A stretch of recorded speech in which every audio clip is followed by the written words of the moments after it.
Halo boys.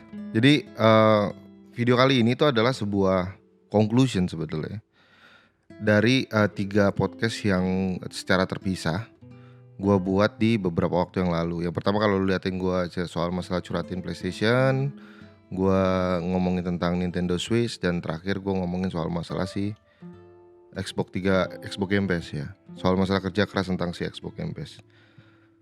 Jadi gue teringat dengan beberapa waktu yang lalu ketika salah satu temen gue di masa kuliah itu telepon. Gue berapa lama ya, sekitar setengah tahun yang lalu mungkin dia telepon. Dia bilang dan gue pengen nanya-nanya soal masalah perihal konsol deh gitu.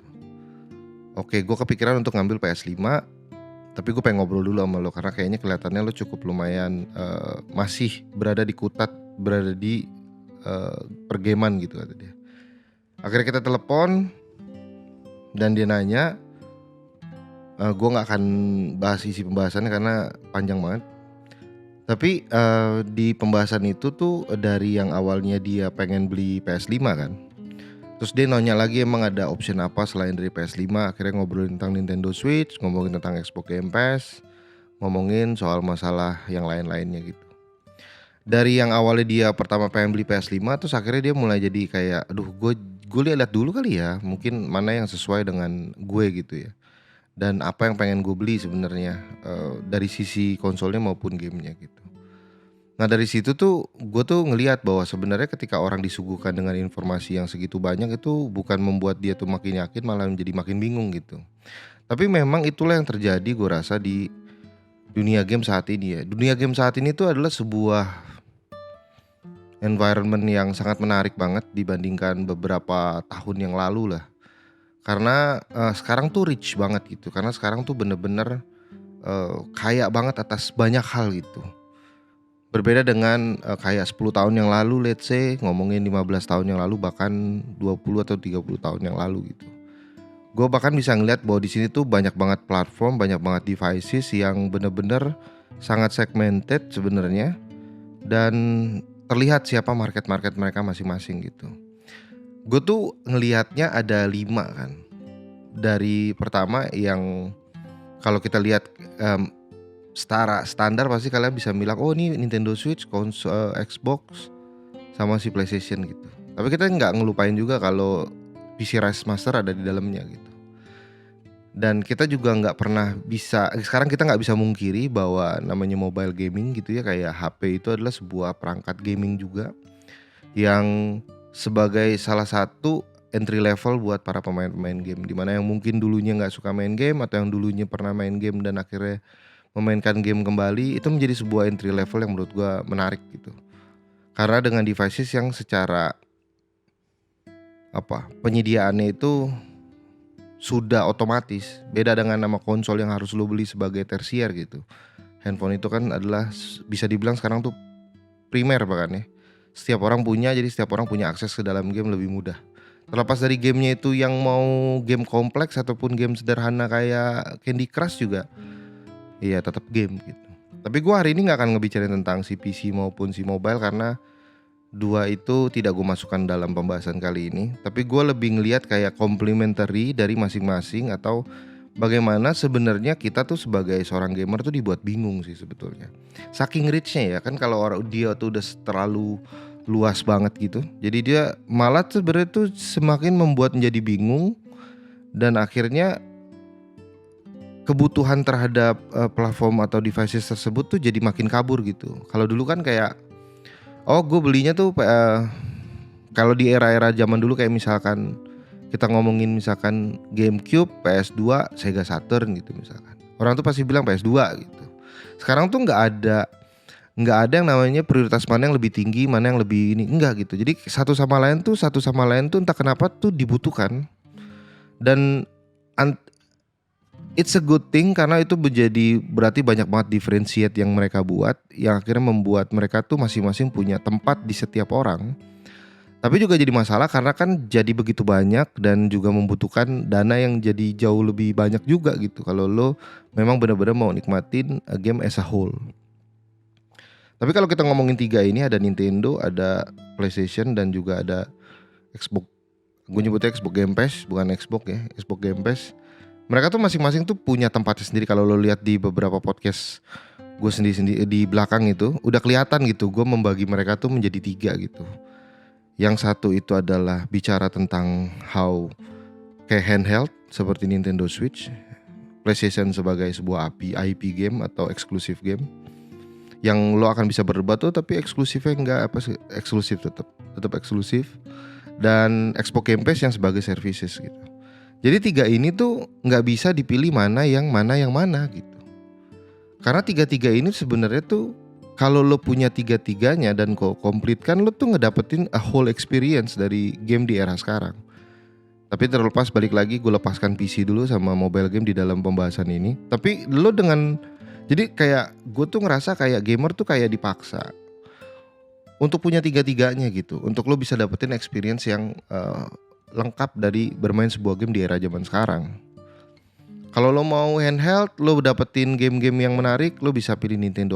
Karena gini, gue di sini tuh ngebagi ada beberapa ciri-ciri atau dari perspektif gue sendiri terhadap masing-masing apa yang dipersembahkan dari mereka semua. Misalkan kayak kita bahas Nintendo. Nintendo itu sekarang gue tuh tidak melihat sebagai sebuah home console. Gue sudah melihat sebagai handheld console. Kalau bagi kalian yang mungkin kenapa, itu bisa ada di pembahasan gue yang dimana kenapa Nintendo Switch itu bisa sukses. Karena memang treatmentnya tuh terasa banget handheld. Dan gue gak tahu deh, coba kalian yang para pemain Nintendo, berapa persentase kalian memainkan game Nintendo itu di genggaman sama di dock? Gue rasa pasti akan lebih banyak main di tangan dibandingkan lo mainkan di depan TV gitu. Berarti treatmentnya dan rasanya dan kemampuannya dan kenikmatannya atau kenyamanannya ternyata dimainkan dengan cara dibawa-bawa. Maka treatmentnya itu bukan sebagai home console. Walaupun bisa, tapi treatmentnya sebagai handheld. Dan di game-game sendiri ya era-era, kalau Nintendo kita bisa bilang ya bahwa Nintendo itu punya game yang simple, yang basic graphic. Kalau dibilang bukan berarti jelek, tapi basic grafik. Lo akan bisa banyak konsol lain yang bisa akan mengalahkan dia. Terlihat lebih childish atau karena gambarnya itu cerah, karena memang itu filosofi yang diambil sama Nintendo. Dan terasa lebih retro gitu. Retro di sini tuh terasa dengan bukan lebih ke gambar atau, tapi cara dia memberikan pengalaman gamenya gitu. Rasanya tuh bagi kalian anak-anak retro, correct me if I'm wrong, lo akan merasakan bagaimana retro feels like-nya gitu. Ketika lo mainkan sebuah game di mana lo tuh disuguhkan sebuah game yang dari awal sampai akhir dikasih tujuan, objektif jelas, dan punya kadang-kadang tuh mereka punya replay value juga. Jadi kayak lo udah kelar terus lo masih mau mainin ulang. Itu tuh hal-hal seperti itu tuh ada di retro. Jadi Nintendo tuh entah kenapa memberi kayak kita ambil simpel, nggak usah deh kita ngambil kayak Zelda BOTW, karena menurut gue ada beberapa orang tapi nggak semua orang memainkan itu terus menerus gitu. Setelah tamat balik lagi atau enggak mereka terusan mengulik itu game gitu. Tapi kalau kita liatin kayak game-game seperti Mario Odyssey gitu ya, itu sendiri setelah lo mainkan nggak ada rasa kurang ketika lo coba mulai lagi main dari baru gitu. Itu nggak ada. Makanya itu ada rasa retro feels like-nya gitu. Di beberapa game yang lain juga mungkin lo akan ngerasain tipe yang sama gitu. Oh bang, berarti kalau PS5 maksudnya dan Xbox tidak punya hal-hal seperti itu? Punya, tapi nggak sekuat Nintendo aja. Nintendo tuh punya rasa game yang seperti itu. Rata-rata game-gamenya dia, AAA-nya dia khususnya itu punya replay value yang tinggi juga gitu, dibandingkan pesaing-pesaingnya yang dua itu gitu. Dari sisi konsol sendiri dia punya price yang sangat, positioning sangat bagus banget. Dia tuh adalah salah satu konsol yang tidak terlalu dipikirkan secara harga menurut gue. Maksud gue, lo akan bilang kayak berapa sih harga Nintendo Switch sekarang gitu. Tapi harga Nintendo Switch itu di dalam pikiran setiap gamer itu jadi rasanya tuh bukan sesuatu yang kayaknya jadi tekanan atau beban gitu. Karena harganya dia itu adalah harga-harga yang masih diberikan dengan harga-harga yang lo familiar gitu. Kayak misalkan harga yang dikasih tuh 2, sekian, 3, sekian, atau 4, sekian gitu. Itu adalah harga yang familiar. Gue bukan bilang murah, tapi familiar. Karena harga-harga itu sudah hampir 10 tahun, 15 tahun terakhir ini kita ngelihat harga itu di harga konsol. Tidak ada perubahan. Kalau ngomongin PS4, Xbox 360, kita ngomongin Xbox One, kita ngomongin PS3, kita tuh beli di harga-harga range segitu, si harga-harga range Nintendo Switch. Jadi sebuah harga yang sangat familiar sekali buat kita gitu. Jadi kalau misalkan kita mikir bahwa wah Nintendo Switch mahal ya gitu, gue rasa tidak ada pemikiran itu berlebihan dibandingkan dengan beberapa pesaing yang lain seperti PS5 maupun Xbox yang bisa dibilang harganya tuh udah jauh lebih gila gitu. Tapi Nintendo punya, kalau itu ngomongin konsol kan, price-nya good karena secara mindsetnya kita mudah. Tapi kalau dari sisi game, dia tuh punya plus dan minus di saat yang bersamaan. Karena dia dijual dengan harga yang cukup bisa dibilang mahal gitu. Karena dengan kasarnya tuh kita bisa bilang kan, oh tapi grafisnya nggak bagus tapi harganya tuh triple A gitu. Tapi dia punya, itu sisi negatifnya kesannya. Tapi sisi positifnya adalah dia mempunyai harga yang sustainable gitu. Berapa sih lo paling kalau misalkan beli game triple A gitu ya, misalkan kayak Mario Odyssey, Zelda gitu, yang turunnya tuh sampai, nggak mungkin dia sampai 300.000 gitu. Nggak mungkin secondnya tuh 300, 200 gitu tuh nggak mungkin. Kayak misalkan beberapa paling turunnya tuh seberapa jauh gitu, 100, let's say 150. Itu yang turun-turunnya tuh nggak beda dengan sama beberapa kompetitor lain yang turunnya bisa benar-benar ambruk banget gitu. Nah untuk after salesnya jadi dia kelihatan bagus dan kayaknya mudah juga untuk perangkat-perangkat seperti Nintendo Switch maupun kaset-kasetnya untuk dijual tuh lebih mudah aja karena harganya sendiri tuh udah berada di harga yang bagus dari konsol yang harganya memang tidak mahal atau dibandingin pesaingnya ya. Dan untuk kasetnya sendiri ya harganya memang karena sustain jadi orang nggak punya pilihan, jadi after sale gue nggak pernah lihat kalau misalkan mereka ngejual BOTW harganya let's say secondnya 500.000 gitu dan itu tidak terjual gitu. Rata-rata terjual. Entah itu ada negonya lagi di dalam kurang-kurang tapi nggak harga 500.000 second yang tahun 2017 gitu guys. Nah Nintendo tuh punya positioning seperti itu. Nah kalau kita pindah ke PlayStation ya, PlayStation itu tuh karena ini adalah sebuah konsol yang bisa dibilang adalah konsolnya Indonesia guys. Jadi konsolnya negara ini. Ya jadi bisa dibilang dia tuh punya IP game yang related banget buat orang-orang Indonesia. Jadi dari IP gamenya, judul-judul gamenya dan asosiasi terhadap PlayStation sendiri. Jadi orang Indonesia tuh kayak ngerasa bahwa game PlayStation itu dikeluarin pasti bagus gitu, pasti mantep gitu. Terlepas dari apa itu gamenya apa segala macam, kepercayaan terhadap nama brand ini tuh udah cukup segitu melekat dengan tinggi gitu ya.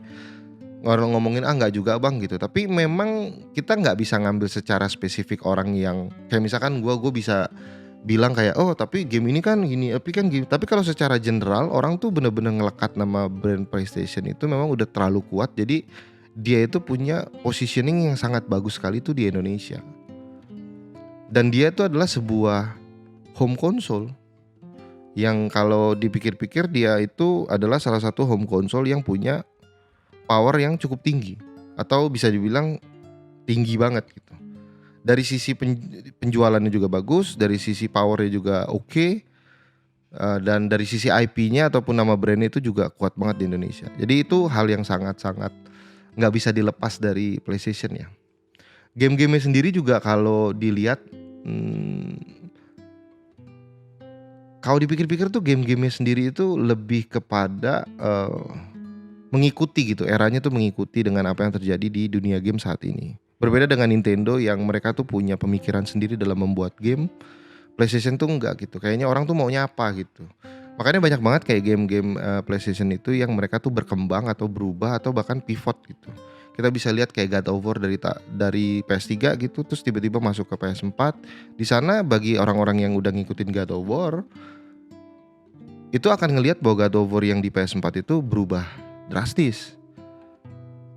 Walaupun mungkin ada orang yang mikir kayak aneh banget sekarang itu lebih kepada berbeda aja rasanya. Tapi ternyata masih bisa diterima dengan baik dan benar, buktinya jadi GOTY gitu. Dan kayak misalkan beberapa game yang tetap dijaga dengan sangat baik IP-nya kayak misalkan kayak model Uncharted gitu. Dan ada beberapa game yang masuk dan memberikan satu pengalaman yang berbeda gitu, kayak misalkan Horizon Zero Dawn gitu. Walaupun memang ada beberapa game yang awal-awalnya itu akhirnya mengecewakan kayak Final Fantasy 15. Banyak sebenarnya game-game yang dari PlayStation punya disuguhkan lah gitu ya. Tapi kayak misalkan terakhir tuh adalah di FF16, walaupun kita bisa bilang ini kan gamenya time eksklusif juga di apa namanya, di PlayStation gitu ya. Tapi kita bisa lihat bahwa game-gamenya itu adalah game-game yang ngikutin zaman gitu. Game-game yang benar-benar ngikutin perkembangan atau teknologi. Kayak misalkan ada open world, dia jadi open world game-gamenya. Oh, gamenya itu sekarang eranya lagi gini, ada di situ. Dia ngebikin yang kayak hal-hal seperti. Jadi IP gamenya sendiri juga related banget gitu sama orang-orang yang muda. Karena kan banyak orang yang akhirnya sudah bertumbuh dari PlayStation, terus akhirnya mereka udah besar dan akhirnya mungkin ngelewatin masa gamenya. Tapi untuk orang-orang yang baru terjun, jadi IP game atau game-game dari PlayStation itu selalu related gitu. Karena dia tuh ngikutin terus. Kalau kita ngomong misalkan kayak, oh bang tapi berarti Nintendo maksudnya gak ngikutin zaman. Enggak, dia ngikutin maunya dia aja Nintendo itu.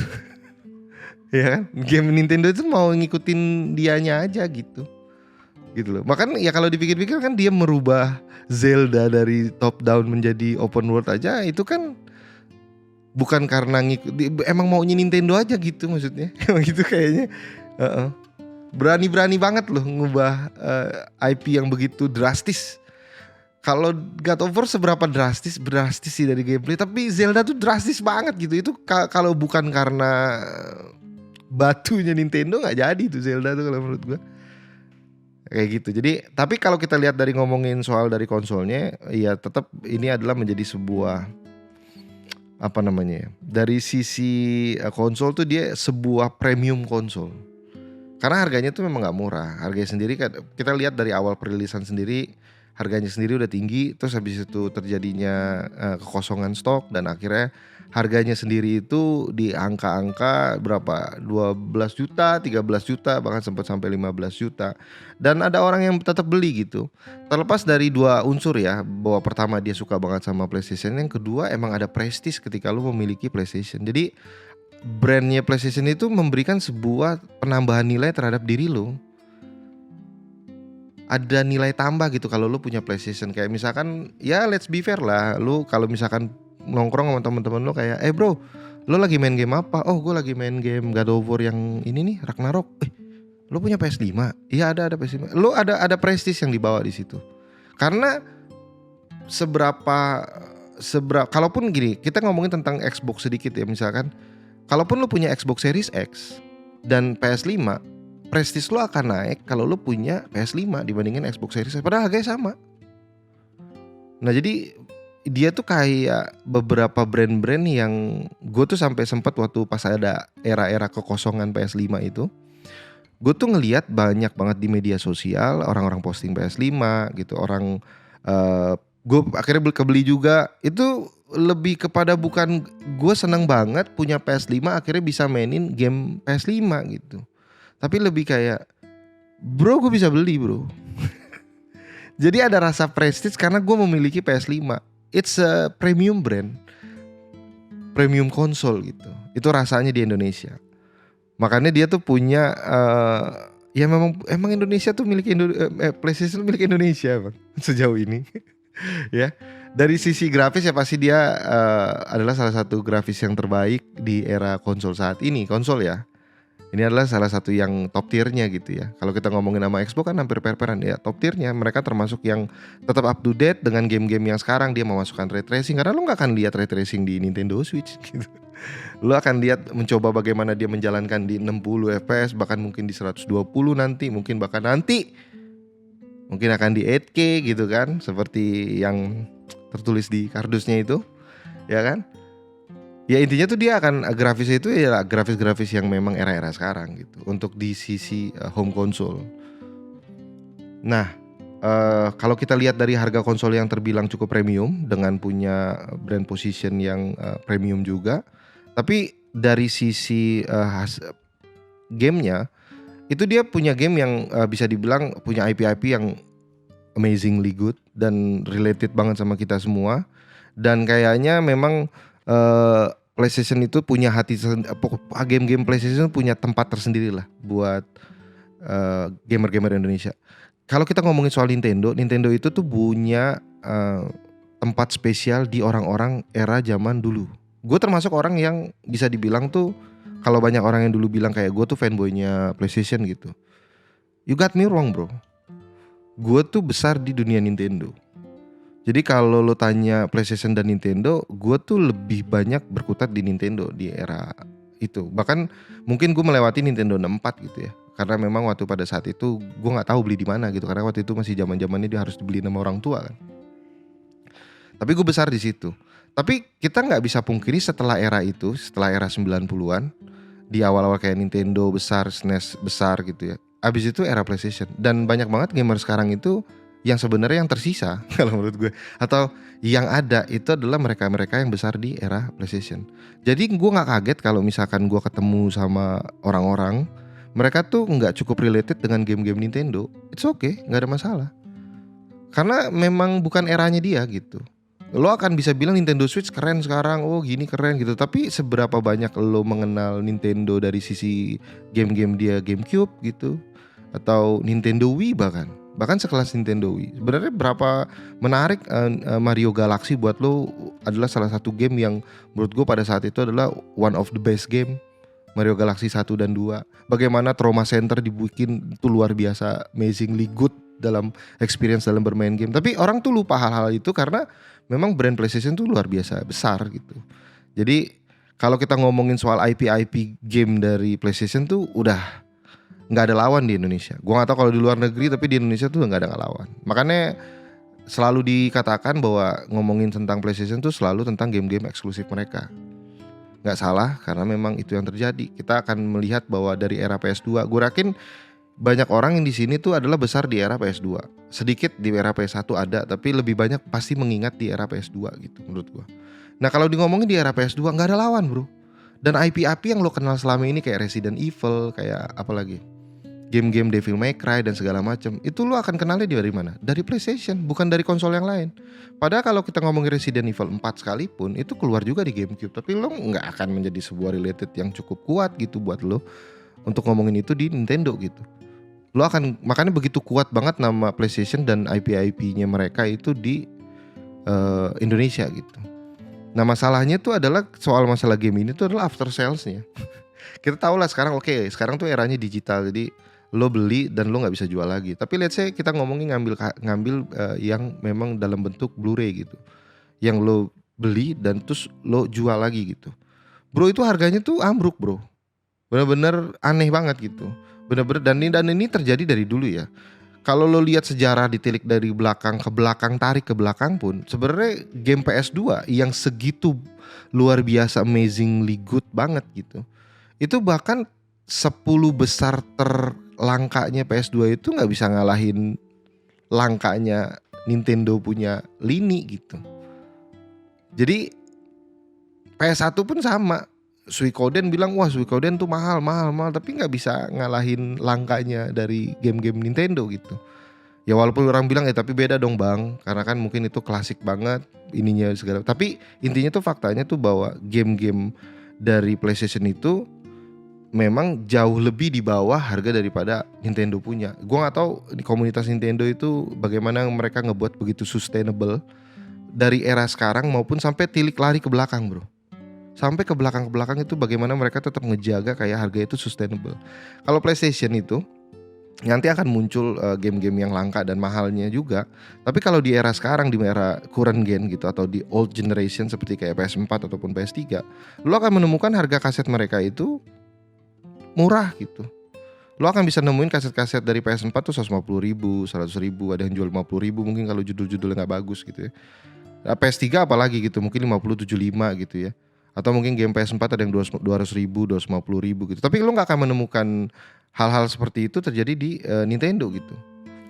Dan di era PS4 pun itu yang paling berasa banget lah. Apalagi kayak misalkan lo akan bisa lihat bahwa game-game eksklusifnya sekalipun itu udah harganya ambruk banget, entah itu dikarenakan diskon yang udah berkali-kali oleh PlayStation, atau mungkin memang dia udah masukin gitu ke dalam PS subscription and whatsoever gitu ya.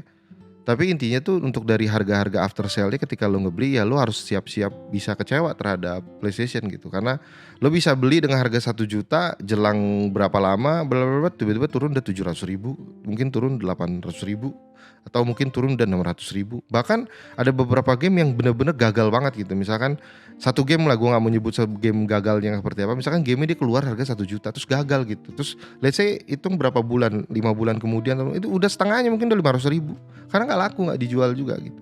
Jadi harganya tuh bisa ambruk segitu jauhnya gitu untuk after sales dari si PlayStation. Kalau after sales dari konsolnya menurut gue masih tetap menarik ya. Karena bisa dibajak. Karena PlayStation tuh ditunggu banget dibajakannya cuy. Jadi dia kalau ngomongin PlayStation tuh soal ngomongin power, grafik, dan erat hubungannya dengan tipe gameplay yang lebih open world dibandingkan kayak Nintendo gitu ya, yang lebih retro feels like-nya gitu ya. Nah yang terakhir tuh adalah ngomongin tentang si Xbox gitu. Nah Xbox ini tuh gue tidak melihat sebagai sebuah lawan dari PlayStation kan. Karena seperti yang gue bilang kemarin itu dia lebih berfokus kepada Xbox Game Pass-nya. Jadi dia tuh punya positioning sebagai subscription base yang memang sebenarnya mengikuti era zaman sekarang. Karena kita tahu kan kayak misalkan Netflix maupun apa gitu, itu mereka udah pakai sistem subscription. Mungkin ini adalah langkah yang diambil tanpa sengaja sama si Xbox ketika pada saat kalau nggak salah tahun 2017 2018 kayak sih 2017 pertama kali Xbox Game Pass kayaknya rilis sih, gue lupa, correct me if I'm wrong.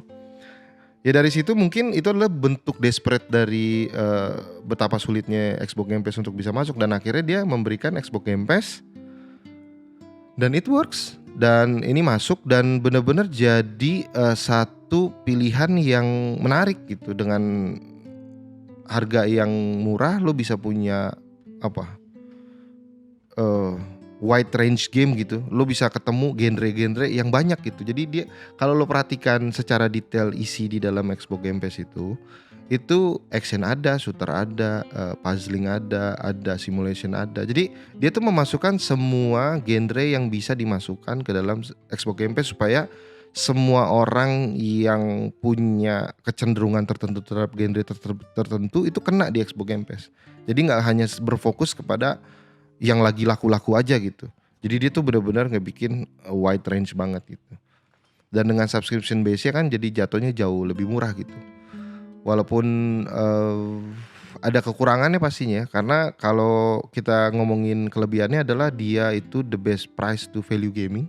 Kayak misalkan ini benar-benar harga yang bagus banget dari, karena kalau lo dikasih, lo bayangin ya, dia tuh ngasih lo tuh 2 pilihan guys. Dia ngasih kayak guys gue nggak punya duit buat beli kayak PS5 gitu, dikasih Xbox Series S dengan dengan akses yang sama, yaitu bisa bermain Xbox Game Pass seperti kalau lo beli Series X gitu, yang harganya tuh berapa sekarang, mungkin 2 kali lipatnya daripada si Xbox Series S gitu. Jadi bener-bener lo tuh bener-bener di ini lo, tau gak sih, di nih gitu, ini nih Xbox Game Pass, nih Xbox Game Pass, mau dong, perlu dong, iya tapi kalau buat main itu nggak bisa, PC nggak punya misalkan. Tapi kalau beli Series X mahal, ada yang murah, ada yang 4 juta bisa lo main, dan itu pilihan yang menarik banget gitu. Bahkan mungkin beberapa orang berpikir bahwa kalau misalkan lo mau mainin game-game yang ringan atau banyak banget game-game indie atau game-game yang bagus-bagus indie gitu tuh masuk di Xbox Game Pass gitu. Makanya itu menjadi pilihan yang sangat menarik. Kalau kita ngomongin harga bagus dari konsol, karena lo punya 2 pilihan, apapun yang lo mau keluarin duit di atas 7 juta ataupun lo mau di bawah under 5 juta, lo bisa untuk tetap bisa nikmatin subscription base-nya. Dan kalau ngomongin gamenya, lo ada pilihan, lo bisa membeli gamenya, lo ada pilihan, lo bisa mainin gamenya pakai disk, tapi lo beli kan. Tapi ini lo dikasih pilihan untuk bayar satu kali aja 1 bulan, terus lo bisa mainin sekian banyak gitu. Dan itu dari sisi harga ya udah menang lah kemana-mana. Ini kan rasa bajakan ya. Lo punya bayar sekali gitu, tapi lo punya akses ke sekian banyak gitu. Dan kalau aja lo suka aja 5 game atau 7 game dari Xbox Game Pass. Kita ngomongin Xbox Game Pass yang kita beli seharga 150.000 lah 1 bulan. Anggaplah kita beli Region 1, let's say gitu ya. Kita nggak ngomongin beli akun Region yang lebih murah. Anggap kita yang ambil yang paling basicnya itu adalah 150.000. Bukan di Game Pass PC kan, PC kan gocap. Kalau di konsol kan nggak ada tuh di Indonesia. Jadi dia harganya let's say kita ambil Region 1 yang harganya di 150.000. Lo ambil aja 7 game atau 8 game. Dari 200 library gamenya dia, ambil 10. Maka lo bayar 15.000 satu game. Lo gak akan ketemu game dengan harga segitu. Gak akan ketemu. Dan ini bukan bajakan, ini rasa bajakan. Ini rasa bajakan tapi lo dikasihkan pilihan yang menarik gitu. Bahkan kayak subscription yang lain seperti kayak misalkan EA Play aja tidak bisa memberikan itu gitu. EA Play tuh harganya mahal, 1 juta lebih 1 tahun. Tapi pilihan gamenya apakah dibandingkan Xbox Game Pass itu jauh sama gitu, price per value-nya jauh. Gue ngerasa jauh. Bahkan Xbox Game Pass ada yang masuk EA Play walaupun bukan EA Play Pro ya. Kan jadi pilihan yang menarik banget gitu. Untuk after sales-nya, untuk Xbox Series X kayaknya enggak bagus. Ya. Karena Xbox Game Series X ya mahal masih dan emang itu diperuntukkan untuk orang-orang yang mau punya konsol mahal aja. Jadi kalau lo punya Xbox Series X terus lo mau jual kayaknya harganya juga ambruk gitu. Kayaknya ya, gue nggak punya jadi gue nggak bisa ngomong apa-apa tapi kayaknya ambruk gitu.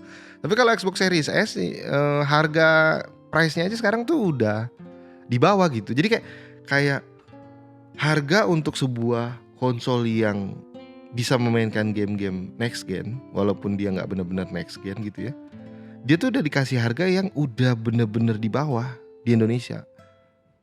Price-nya anggaplah kita di 4 juta gitu. Second-nya gue rasa juga nggak akan kejual 1,8 gitu. Kalau second-nya 3 juta juga ya mungkin 3 juta gitu. Turunnya nggak akan fatal-fatal banget gitu.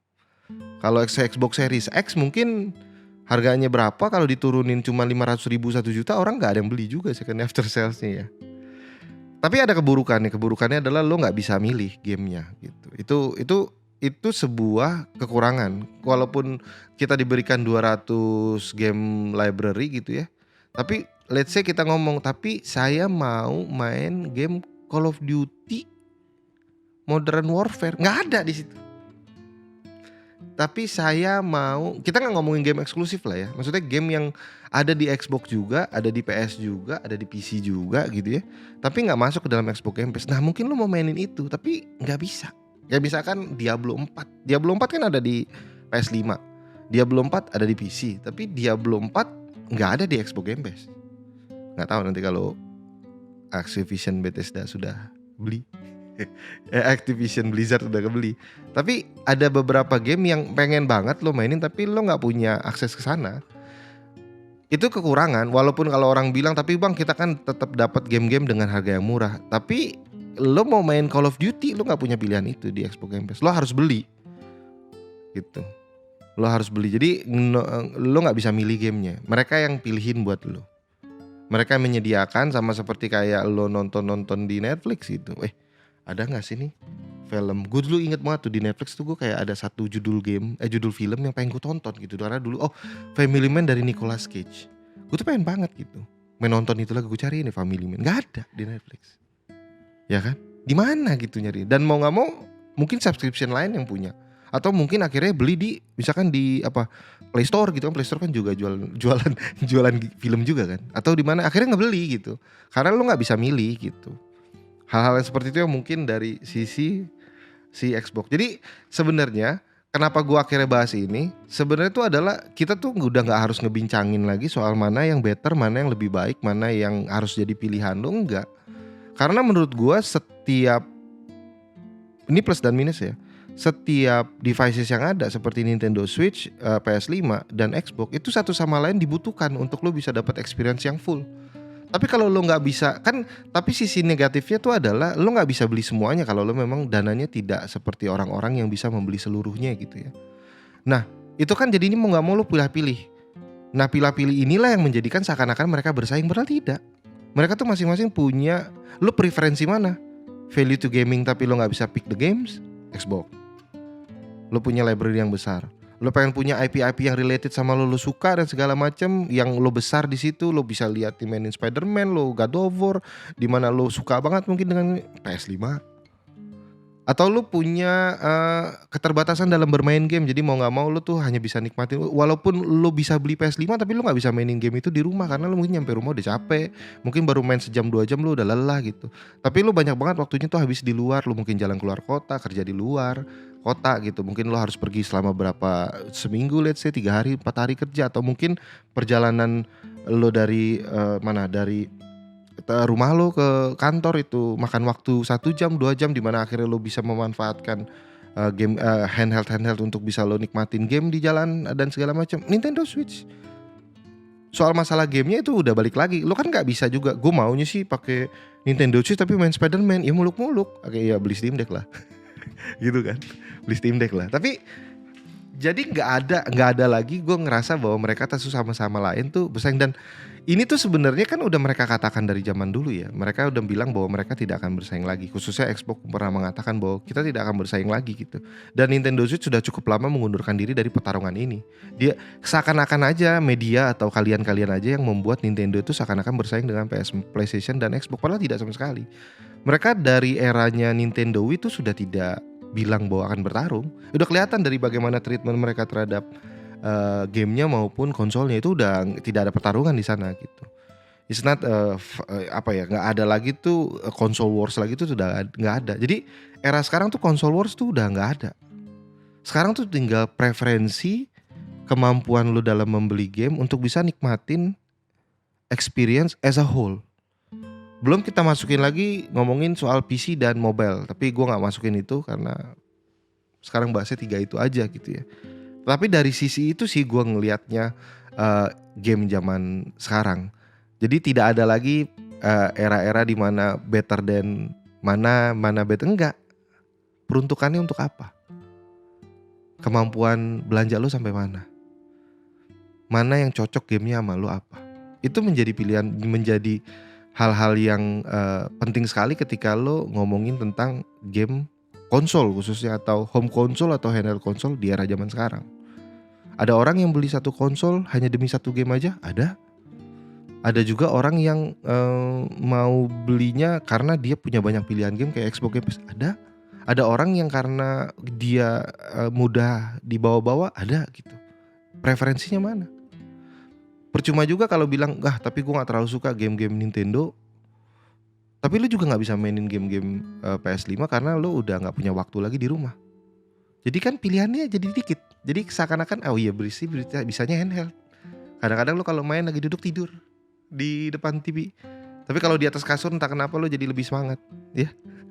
Nah hal-hal kayak gitu tuh tidak jadi sebuah pertarungan saat ini. Tapi lebih ke mana kebutuhan lu, mana dana lu, mana game yang kira-kira lu suka.